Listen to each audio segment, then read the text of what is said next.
आपसे कुछ थोड़ा बहुत जानना चाहता था। एसटीएफ न्यूज से मैं बोल रहा हूँ। जी जी बताएं। थोड़ा विस्तार से मुझे थोड़ा सा बताएंगे इस केस के बारे में, क्योंकि अब तो आप अधिवक्ता हैं उनके आकांक्षा के। जी जी जी बताइए ना। तो जैसे आप क्या हमसे जो आप जानना चाहते हैं वो पूछ लेंगे तो मुझे ज्यादा थोड़ा आसानी होगी आपको बताने में। मैं ये जानना चाहता हूँ कि ये जो केस हुआ है, जिसको कि बार बार जो आकांक्षा की मदर है और फादर है उनके तरफ से ये कहा जा रहा है कि इस केस में आत्महत्या की जो बात कही जा रही है पुलिस द्वारा।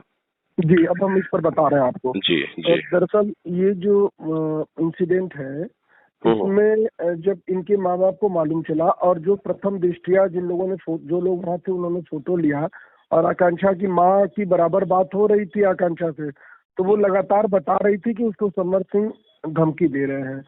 और उसके पहले जो चीजें थी कि समर सिंह इसको ब्लैकमेल कर रहे थे। अब भदोही के छोटे से गांव की लड़की जब फिल्म इंडस्ट्री में निकलती है तो क्या होता है आप बेहतर जानते हैं हम लोगों से, दिल्ली में बैठे हैं आप। तो उसको करके उसी चीज का कुछ उसके पास ऐसा था जिससे वो लगातार उसको ब्लैकमेल करता था। और वो जो काम वगैरह करती थी उसका भी वो उसको कुछ देता वेता नहीं था, कुछ खर्चे वर्चे के लिए बस दे देता था और अन्य लोगों के साथ काम करने के लिए मना करता था। तो इस चीज को लेके उसने 21 तारीख को भी धमकी दी थी कि अगर तुम जिस फिल्म में ये काम करने आई है, और एक पवन सिंह के साथ गाना रिलीज होना था, तो उसने कहा कि तुम्हारी हत्या करवा देंगे बनारस में। खैर अब वो आई यहाँ पर, उसको 25 तारीख को शाम को कुछ लोग उसको बुलाए महमूदगंज स्थित एक बार में, रेस्टोरेंट में, वहाँ पर एक पार्टी के लिए। तो वो गई वहाँ पे। तो जाते समय तो उसका मूवमेंट बिल्कुल ठीक था, लौटते समय मतलब जिसके साथ लौट रही थी वो भी और जो जिसके साथ लौट रही थी उसके आसपास के लोगों का भी मूवमेंट बहुत संदिग्ध दिख रहा है सीसीटीवी में बाद में। और उसके बाद फिर जब वो आती है तो उसको वहां से लेके कोई तीसरा आदमी छोड़ने आता है, मतलब जो लोग उसको लेके होटल से निकलते हैं वो लोग नहीं आते हैं। और फिर वो जो आता है वो सुनील नाम है शायद उसका, तो वो होटल में 17 मिनट उसके कमरे में रुकता है। और अगले दिन जब उसके होटल का कमरा सुबह 10 बजे तक नहीं खुलता है तो होटल के प्रबंधन वगैरह अपना होटल खोलवाते हैं। और उसमें आप वीडियो फुटेज देखेंगे तो जो होटल खोल रहा है कमरा, वो कमरा खोल करके होटल का मैनेजर पीछे हो जाता है, मतलब अगल उधर देखने लगता है ताकि उसके साथ जो अन्य लोग हैं वो डेड बॉडी पर उसकी नजर पड़े।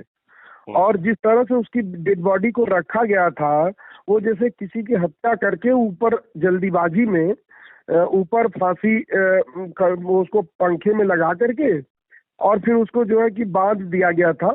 और वो बिल्कुल सिटिंग पोजीशन में थी, जैसे बैठी हुई हो और ऊपर जैसे ना फिल्मों की शूटिंग वगैरह होती है कि बैठी है या वो कोई नीचे ग्राउंड है उस पर लगा के फांसी लगा रहे हैं। तो बिल्कुल वो सेम था, मतलब वो बैठी हुई है और बैठी हुई में ही उसको पंखे से फांसी लग जा रही है। तो ये विधि के जितने भी ज्ञात सिद्धांत हैं और मेडिकल जूरिस्प्रूडेंस के अनुसार इस स्थिति में कोई व्यक्ति मर ही नहीं सकता है अपने से जब तक उसको या तो मारा न गया हो या मार के टांगा न गया हो। तो एक तो ये है। दूसरा सर्कमस्टेंशियल एविडेंसेस जो है कि उसकी मृत्यु होती है, उसके बाद एक लड़की मुंबई से आती है, वो जल्दी जल्दी करके कुछ पैसे वैसे इधर उधर बांट के वो घाट वाट पर भी जो देना होता है एम्बुलेंस वाले को और सबको करके वो इनको वो जलवा देती है। और जी मेरे दो तीन क्वेश्चन इसमें आपके इसमें आ रहे हैं। पहला ये कि जैसे आपने बोला कि उसका कोई एविडेंस उसने पकड़ा हुआ था, समर सिंह जो आप बता रहे हैं। जी जी जी। तो क्या इन लोगों के आपस में क्या मतलब रिलेशनशिप भी था? हाँ देखिए ऐसा है ना कि मैंने आपसे कहा ना कि बनारस के छोटे से मतलब पूर्वांचल के छोटे के गांव से एक लड़की निकलती है, रील से वायरल होती है, रील बनाती है फेसबुक पे और उस पे उसके गाने लोगों को पसंद आते हैं, उसका डांस वगैरह, तो वो लोगों के बीच में पॉपुलर हो जाती है। तो मुंबई में बैठे हुए इस तरह के लोग जो मतलब ये करते हैं कि नजर रखते हैं जो नए कलाकार आते हैं टैलेंट को आगे बढ़ाने के लिए। जी जी, जैसे क्रिमिनल्स होते हैं वो नए शूटर्स पे नजर रखते हैं, नए क्रिमिनल्स रखते हैं। तो जो बड़े कलाकार होते हैं ताकतवर वो अच्छे कलाकारों पे नजर रखते हैं कि उनको कैसे एकदम एक्वायर्ड कर लिया जाए, उनको अपनी प्राइवेट प्रॉपर्टी बना लिया जाए। तो उसी में ये बेचारी उसके समरजीत सिंह उर्फ समर सिंह के संपर्क में आती है और फिर समर सिंह उसके साथ भाई रिलेशनशिप बनाते हैं। और उसकी माँ का तो कहना है कि उन्होंने कहा कि हम तुमसे शादी करेंगे, और ये लोग फिर वो उन्होंने कहा कि हम अपनी पत्नी को वो करके तलाक तलाक करके हम तुमसे शादी करेंगे, इस नाते उनके साथ रिलेशनशिप में वो रहती है। अब उनको भी लगता है समर सिंह को, समरजीत सिंह को, कि हम झूठ बोल रहे हैं, कितने दिन तक हम इसको बांध के रख पाएंगे, क्योंकि इसकी लोकप्रियता बढ़ती जा रही थी। तो फिर उन्होंने वही ब्लैकमेल वाला रास्ता चुना, और फिर उसके बाद लगातार उसको ब्लैकमेल कर रहे थे, इवन उसको मार रहे थे और उसको टॉर्चर कर रहे थे, फिर भी वो हट नहीं पा रही थी। क्योंकि एक तो बदनामी का डर, दूसरा ये है कि भाई समरजीत सिंह का बड़ा नाम है, समाजवादी पार्टी का उनको प्रोटेक्शन भी है, सारे लोग जानते हैं। तो अब इन चीजों को लेकर के ये एक लिंक आपने बताया समरजीत सिंह का समाजवादी पार्टी, किस समाजवादी पार्टी के किससे लिंक है इनका? नहीं, समाजवादी पार्टी के लिए समरजीत सिंह काम करते हैं। आप उनके लिंक पर जाएंगे तो आप देखेंगे सभी वो समाजवादी पार्टी के बेहद करीब है। आप उनके सारे बड़े नेताओं के साथ उनका फोटो देखेंगे। उनका जो चुनाव की कैंपेनिंग वगैरह होती है, उसके गाने वगैरह का पूरा मैनेजमेंट समरजीत सिंह करते हैं। तो ये तो सारे लोग वेल नोन सब्जेक्ट है ये। अच्छा, दूसरा चीज ये था कि जो उन्होंने धमकी दिया था पवन सिंह के गाना आने के बाद धमकी दिया था पवन सिंह के साथ। वो पहले ही जब उसका खर्चा नहीं चलने लगा, परेशान रहने लगी, तो भाई तो चूंकि पॉपुलर बहुत ज्यादा हो चुकी थी, तो और भी लोग तो समरजीत सिंह के साथ जब वो पवन सिंह के साथ जब वो गाने का रिहर्सल वगैरह कर रही थी या गाने की तैयारी कर रही थी, उस समय से ही ये लगातार मतलब ये किसी और के साथ काम ही नहीं करने देना चाहते थे। अच्छा। हाँ, मतलब उसको प्राइवेट प्रॉपर्टी की तरह, पपेट की तरह इस्तेमाल कर रहे थे। अच्छा, दूसरी चीज, जो उस पार्टी में गई थी, पार्टी से वापस आ रही थी, तो उसने क्या पार्टी में कुछ झगड़ा लड़ाई भी उसका हुआ था? कोई झगड़ा नहीं, उसमें डांस करते हुए दिख रही है, वीडियो क्लिप्स वगैरह जो वायरल है। फिर जो निकल रही है उसमें भी काफी खुश दिखाई दे रही है, लेकिन जब वो निकल के आती है, जो उसको छोड़ने आता है लड़का से, तो उस लड़के को ये फोन करके बुलाई रहती है या वो खुद से आता है? वही तो संकट है कि पास ऑन हुआ या मतलब पास ऑन करके कि हम यहाँ से लेके यहाँ तक जाएंगे, आप यहाँ से लेके यहाँ तक जाएंगे, ताकि हमारे पर शक न हो। इस तरह की भी चीजें हैं। अब लेकिन चूंकि पुलिस ने प्राइमा फेसी इस मामले को आत्महत्या डिक्लेयर कर दिया।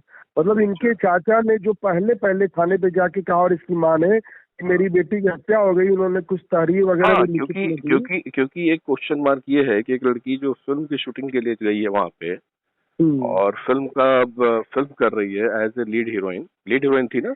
हाँ बिल्कुल। वो इतने खुशी के कोई सवाल ही नहीं उठता इस तरह से, आत्महत्या क्यों करेगी? ये क्वेश्चन मार्क तो है। अच्छा, दूसरी चीज मैं ये पूछ रहा हूँ कि एक लड़की जो बॉम्बे से आई, जिसके बारे में आप बता रहे हैं, तो उसका क्या मतलब है, क्यों संदिग्ध उसका लग रहा है, क्या मतलब आप लोगों को लग रहा है उसके बारे में? और वो आकर के पूछ रही है कि मैं कहाँ है। फिर उसके बाद जा करके ना, इतनी उसको जल्दीबाजी थी वो कराने की, क्रिमिनेशन कराने की, कि सारे लोग, जो 2-4 लोग वहाँ थे, उनको लग रहा था कि आखिर ये कौन है, कहाँ से आ रही है, इसको क्यों इतनी जल्दी है।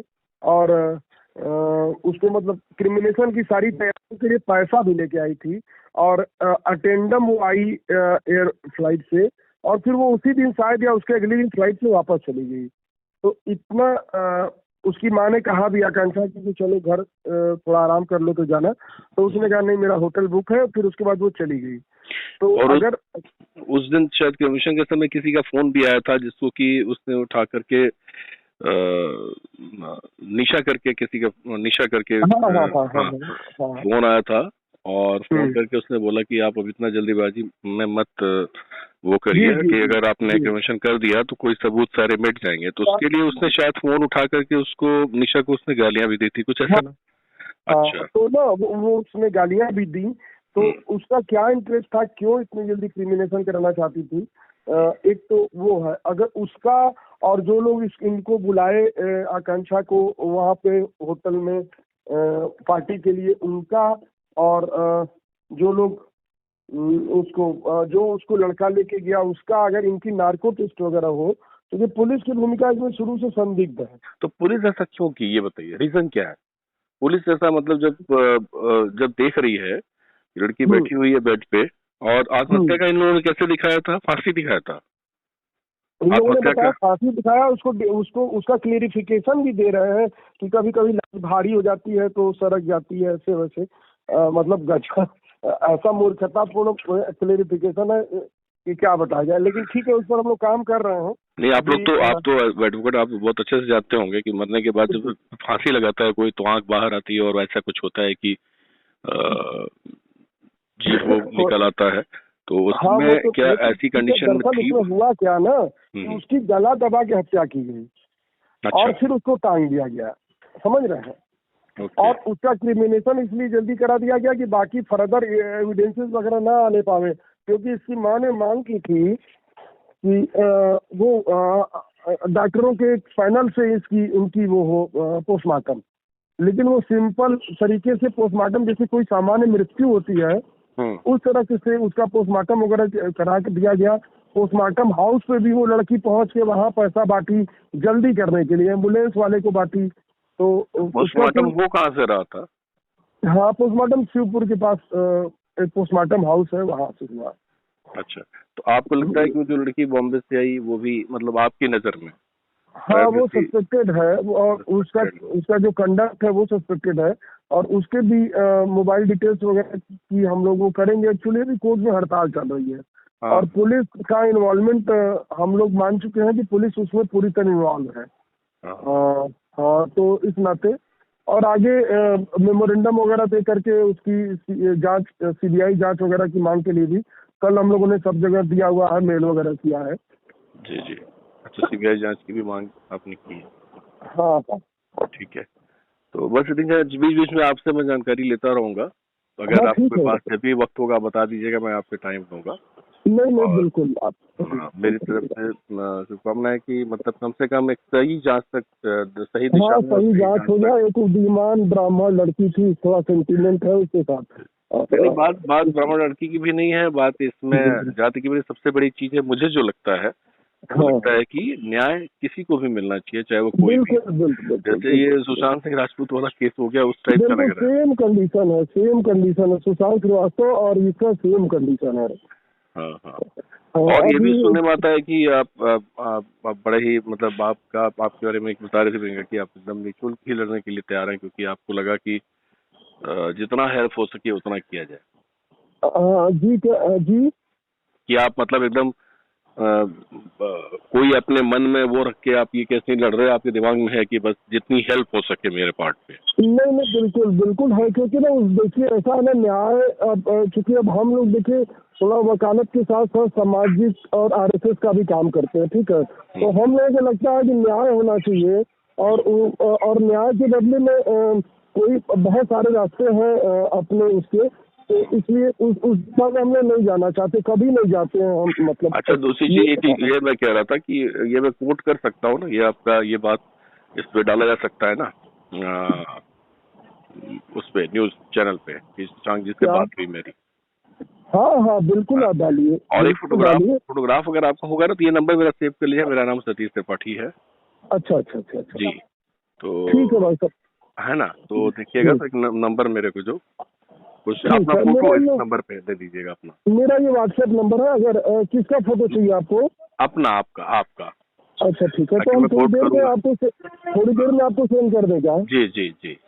ठीक है भाई, ठीक है। नया कुछ डेवलपमेंट हुआ तो बताइएगा प्लीज। जरूर बताएंगे।